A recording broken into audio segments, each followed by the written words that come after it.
ওয়াল্লাহি আল্লাহর কসম করে বলছি, হৃদয়ে রক্তক্ষরণ হচ্ছে ভিডিওটা দেখার পরে। সৌদি আরবের পতাকার উপরে কি লেখা আছে? লা ইলাহা ইল্লাল্লাহ মুহাম্মদ রাসূলুল্লাহ, যেটা আমাদের সবসময় বুকের ভিতরে থাকে, সেই কালেমার উপরে, সৌদি আরবের পতাকার উপরে কিন্তু এই ভারতীয় আরএস গুন্ডা ট্রেস বাহিনী কিন্তু পদদলিত করছে। পাকিস্তানের পতাকার উপরে কোনো সমস্যা নাই, বাংলাদেশের পতাকার উপরে কোনো সমস্যা নাই, কিন্তু ওখানে সৌদি আরবের পতাকার উপরে করছে। আমি চাই সৌদি আরবের ভাইরা কোথায়, আপনারা একটু ভিডিওটি শেয়ার করে সৌদি আরবে যারা আছে তাদেরকে দেখান।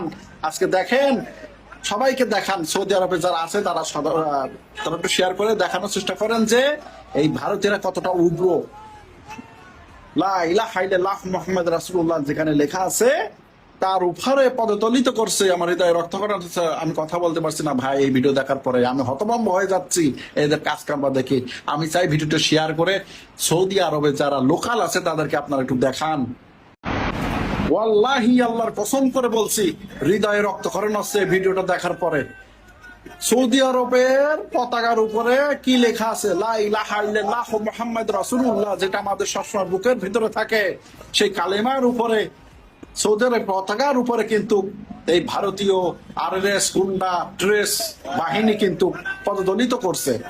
পাকিস্তানের পতাকার উপরে কোনো সমস্যা নাই, বাংলাদেশের পতাকার উপরে কোনো সমস্যা নাই, কিন্তু ওখানে সৌদি আরবের পতাকার উপরে করছে। আমি চাই সৌদি আরবের ভাইরা কোথায়, আপনারা একটু ভিডিওটি শেয়ার করে সৌদি আরবে যারা আছে তাদেরকে দেখান।